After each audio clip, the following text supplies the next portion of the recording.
ඔබට සුබ දවසක්. මම හස්සරිකා ශාස්ත්‍රඥ ගුණරත්න පෙරේරා. මම අදත් ඔබට කතා කරන්නේ ආදර ලෝකයේ විවාහ ජීවිතය සහ ලිංගික ජීවිතය ඒ හා සමාන බැඳී පවතින දේවල් ගැන. සල්ලි තිබුණාට, ගේ දොර යාන වාහන තිබුණාට විවාහ ජීවිතයේ සතුට භුක්ති විඳින්න හම්බෙන්නේ නැහැ. මට මතකයි මේ දීර්ඝ කාලයකට ඉස්සෙල්ලා මම ඒ දවස්වල සමහරලාට මට ඔය ආරාධනාවක් කළොත් මම ගෙවල් වලට ගිහින් තිනවා බොහොම සුළු ප්‍රමාණයකට. මම දැන් නම් කොහොමද යන්නේ. ඒ කාලේ මාව ලොකු ව්‍යාපාරිකගේ ස්ථානයකට එක්කන් ගියා. ස්ථානයකට එක්කන් ගිහිල්ලා මට කිව්වා මේ මහත්තයා අත බලා ගන්න ඕනේ කියලා. බොහොම ලොකු ධනවතුන්. ඉතින් මම එයාගේ අත බැලුවා. බලලා මම ඉතින් විස්තරයක් කිව්වා. ඒ කියලා මේ මහත්තයා ඉතින් අහගෙන ඉඳලා මට සල්ලි ගියක් හරි දෙන්න එයාගේ කාමරේට ගියා. ඒ අතර එයාගේ මහරයාව මා ළඟට ආවා. මම මේ විස්තරය කතා කරන්න වෙලාව බහරයාව හිටියේ නෑ. ඊට පස්සේ තමයි ආවේ. මට අත පෙන්නලා කිව්වා මහත්තයා මගේ අත පොඩ්ඩක් බලන්නකෝ කියලා. මම ඉතින් බලලා මං කිව්වා මිස් මේ ගේ දොර යන මහාන හොඳ ඇඳ මේ පුටු මේස අරවා මේවා ගොඩක් දේවල් තියෙනවා. ඒ වුණත් ඔය මේවා තරම් භුක්ති විඳින්න අමාරුයි. මහත්මියගේ විවාහ ජීවිතේ සතුටුදායක නැහැ.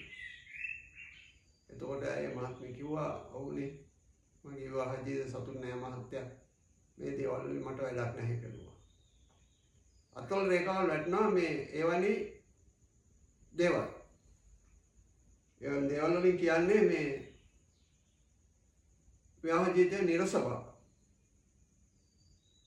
සමානලට සිවුම් රේඛාවල් අත්වල වැටෙනවා නම් බොහෝ විට ක්‍රියාකාරකම් වැඩි, ඇක්ටිව් වැඩි.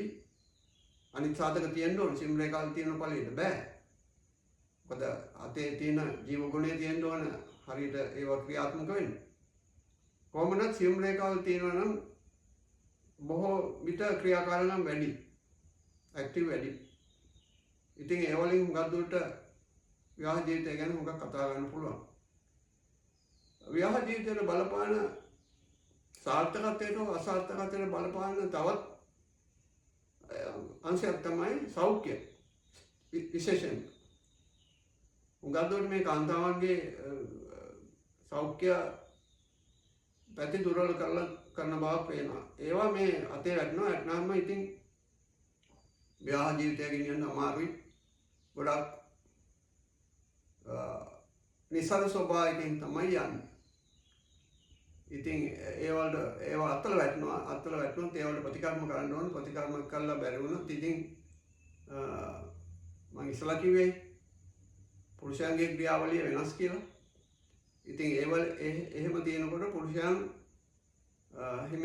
බොහොම හිමිසිරුව වෙනත්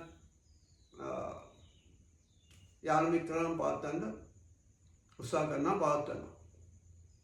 ඉතින් ඒ සෞඛ්‍ය දුර්වල වීම නිසා විවාහ ජීවිතය නිසරු වෙනවා. ඉතින් මම මුල් වීඩියෝ වලින් කියලා තියෙනවා මේවා. සෞඛ්‍ය හොඳට තබා ගන්න ඕන, හොඳ මානසිකත්වයක් තබා ගන්න ඕන යන්න කියලා. ඒක මේ හැම කෙනෙකුටම කරන්න බෑ. මොකද එක මිනිස්සු එක විදිහට ඉපදිලා තියෙන මොඩල් වෙනයිනේ.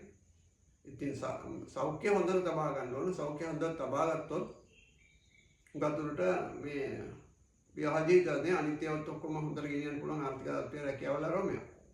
අනිත් එක මානසික රේඛාව. සිතන ක්‍රමයේ වෙනස්කම් ආවොත් මම මේක පැහැදිලි කරලා තියෙනවා මගේ සේවාදායකයන්ට සිතන ක්‍රමය මොකක්ද කියන්නේ කියලා. ඒක ඒගොල්ලන්ට තේරෙන්නේ නැහැ. මනුෂ්‍යයා සිතන ක්‍රමයක් තියෙනවා. ඒ ක්‍රමයට තමයි විවාහ මේ හැම දෙයක්ම ගෙනියන්න ඕනේ. විවාහයත් එහෙමයි. ඉතින් ඒ සිතන ක්‍රමය ඔය අතේ තියෙන සමහර රේඛාවල් තියෙන ඒ වලින් කියන්න පුළුවන්. මේ විදිහටයි මෙයාගේ සිතුවිලි යන්නේ කියලා. එතකොට මේ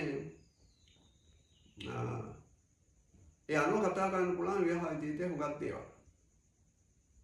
සමහර ඒගොල්ලන්ට තියෙනවා මේ විවාහ ජීවිතය ගෙවාගෙන යනකොට ලිංගික අතෘප්තික භාවය. ඒ කියන්නේ එතරම් ඒගොල්ලන් සරු නෑ ඒ පැත්ත. එතකොට සමහර රේඛාවල් වැටෙනවා සිතනවා කවුරු හරි පාර්ට්නර් කෙනෙක් හොයාගන්න ඕනේ කියලා. ස්ත්‍රී පුරුෂ දෙකම මේකේ තියෙනවා. මට හම්බෙලා තියෙනවා. මම ප්‍රශ්න කරලා අහලත් තියෙනවා.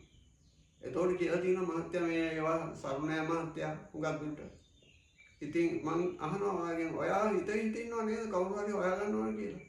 එහෙම හිතනවා මහත්තයා එහෙම තියෙනවා. නමුත් ඒ වලට මගක් පෑදෙන්නේ නැහැ කියලා කියනවා. ඉතින් ඒක හුඟක් දුරට වෙන්නේ විවාහ ජීවිතයේ මැද භාගය වෙනකොට. ඒ මැද භාගය වෙනකොට හුඟක් දුරට විවාහ ජීවිතයේ ඔය කියන මුල් පටන් ගැම්මේ තියෙන දේවල් ඉවර වෙලා එනවා ජීවිතේ ගෙන යාමේ සත්නට එනවනේ. එතකොට තමයි ඒ වෙන්නේ. ඉතින් අත්වල රේඛාවල් තියෙනවා. ඒව දැක්කහම කියන්න පුළුවන් හුඟක් දුරට මේ වගේ දේවල් තමයි තියෙන්නේ කියලා. සමහර අත්වල රේඛාවට නෝ විවාහ වෙලා කිසිම ආර්ථික දියුණුවක් එන්නේ නැහැ. නමුත් පෞද්ගලික යනවා හොඳට ආර්ථික දියුණුවක් එන්නේ නැහැ.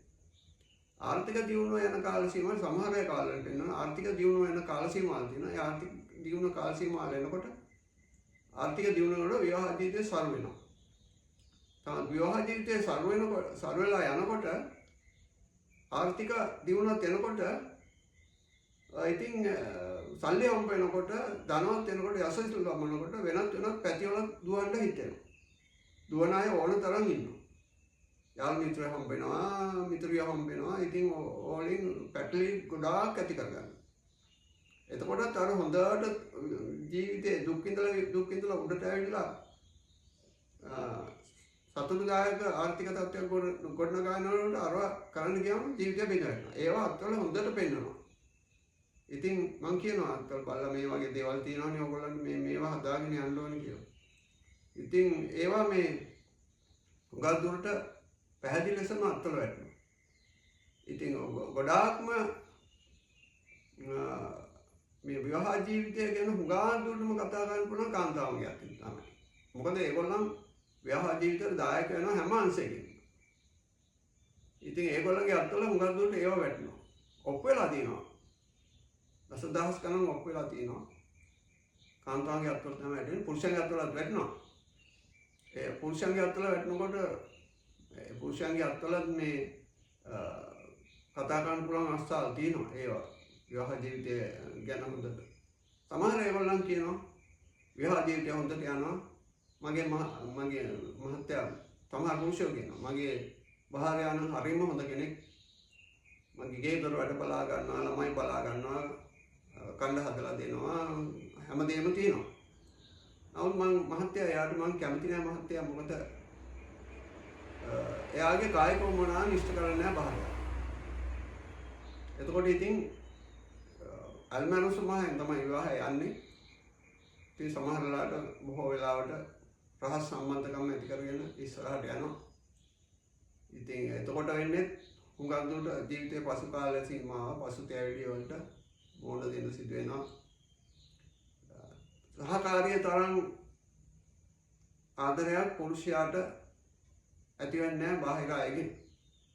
ඒවා ඉතින් ටික කාල සීමාවක් ජොලි කරලා සල්ලි දිනනවා නම් ඒවත් ඔබ විනාශ කරගෙන ආපහු එන්නේ භාර්යාවටම තමයි. එහෙම මට ඔප් වෙලා තියෙනවා. එහෙම මට හුඟක් දෙනෙක් කතා කරලා තියෙනවා මේ විදිහට තමයි මහත්තයා වුනේ. තියෙන සල්ලි ටිකත් හොරගෙන එහෙම දීච්ච අවස්ථාවල් තියෙනවා. සමහරලාට යාළු මිත්‍රයන් නිසාත් ඔය ප්‍රශ්න වලට මුහුණ දෙන්න සිදු වෙනවා. එක දේවල් නිසා. ඒක නිසා විවාහය ගැන අත්වල පැහැදිලි චිත්‍රම අවල දෙන්න පුළුවන්. ලොකු චිත්‍රම අවල දෙන්න පුළුවන් විවාහය ගැන.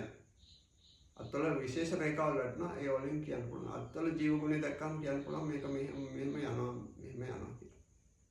ඒක නිසා නවතත් මම ඉස්සරහ කිව්වේ මේ මට ගොඩක් කේසස් තියෙනවා මේ විවාහ ජීවිත සම්බන්ධව. මගේ මනසේ තියෙනවා, මගේ ෆයිල් වල තියෙනවා.